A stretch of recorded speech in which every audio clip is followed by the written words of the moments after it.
Chapter 99 Departure. Finally, Han Li entered the village, advancing step by step. As he walked through the village entrance, he heard a burst of joyous sounds from musical instruments. Strangely, not a single person could be seen as he walked through the village's small streets. Han Li's heart stirred. The empty streets and the joyous sounds were memories from his childhood that he couldn't be more familiar with. This was clearly someone's wedding celebration. Everyone in the village would celebrate and join in on the fun. Han Li lifted his spirits and slowly spread out his spiritual sense. By doing so, he discovered that both young and old had gathered together at the village center as he expected. However, the place they had gathered at felt so familiar to Han Li. Was this not the house where he had lived? Han Li was surprised by no small amount. Could it be? Han Li had a faint guess at last. He sped up his pace, hastily passing by many households and turning many corners until he saw the sight before him. Several hundred villagers were surrounding an earthen courtyard. Inside the courtyard, there were many tile-roofed houses that were in better condition than the houses nearby. A large banner with celebratory words hung from each entrance.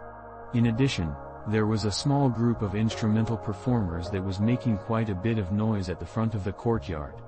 There were some villagers who stood, others who crouched, and a few who were not paying attention and simply sitting on the ground. Gathered into groups of 3 and 4, they whispered and sometimes engaged in heated arguments. Some continued to look at the courtyard with envy. In addition, there were many children joyfully chasing one another under adult supervision.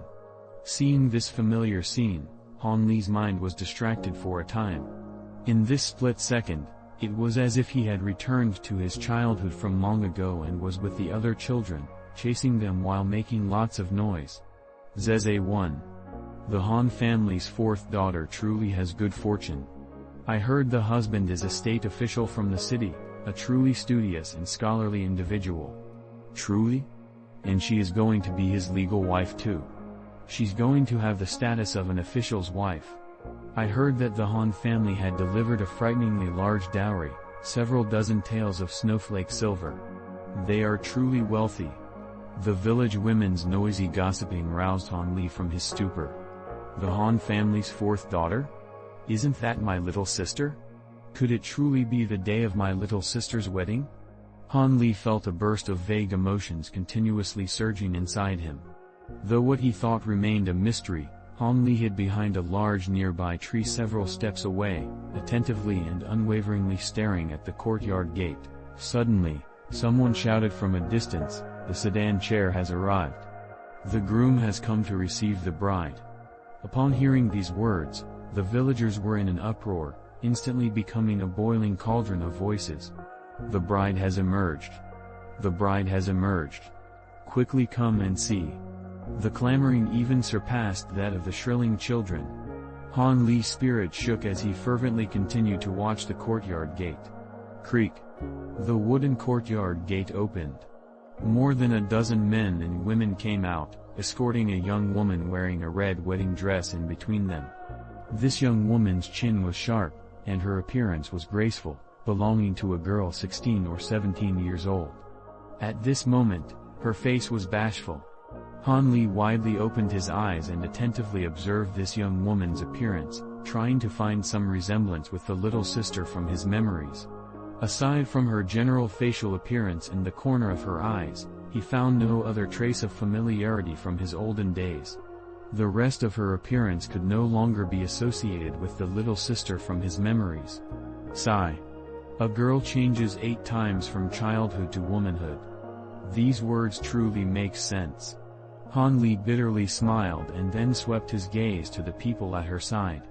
This fatty is 3rd uncle. I can already tell who he is with a single look. He's just as fat as before. That large tanned person at the side is eldest brother Han Tai.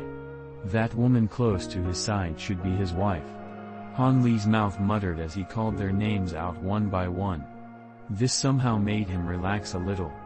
When his gaze fell upon an old gray-haired couple, Han Li ceased speaking. Motionless, he blankly stood behind the tree. His expression became extremely complicated. Among these emotions included happiness, timidness, and bewilderment. His parents had aged far greater than Han Li had anticipated. When he had gone up the mountains, he remembered that his mother's hair was jet black. However, all of her hair was now ash-colored.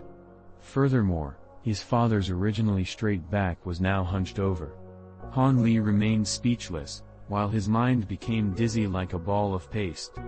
Because of everything that had occurred, he didn't notice that it was already dawn.